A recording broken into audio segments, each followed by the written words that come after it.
Ajouté, les États-Unis ont décidé d'inclure à nouveau la Corée du Nord dans leur liste noire des États soutenant le terrorisme pour accroître la pression contre son programme nucléaire, a annoncé lundi Donald Trump. Aujourd'hui, les États-Unis désignent la Corée du Nord comme État soutenant le terrorisme, a déclaré le président américain Donald Trump à Washington. En plus de menacer le monde de dévastation nucléaire, la Corée du Nord a soutenu de manière répétée des actes de terrorisme international, dont des assassinats en territoire étranger, a-t-il ajouté, évoquant aussi le cas de l'étudiant américain Otto Warmbier, détenu par Pyongyang et décédé en juin après son rapatriement dans le coma. L'un des principaux arguments de ceux qui plaidaient pour une telle mise au ban est le meurtre avec un agent neurotoxique de Kim Jong-nam, demi-frère en disgrâce du dirigeant nord-coréen Kim Jong-un, en février en Malaisie, pour lequel le régime nord-coréen est soupçonné.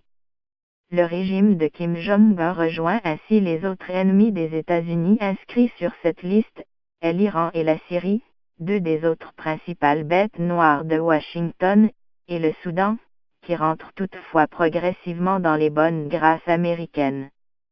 Pyongyang avait déjà figuré sur cette liste noire de 1988 à 2008 en raison de son implication présumée dans l'attentat à la bombe contre un avion sud-coréen qui avait fait 115 morts en 1987.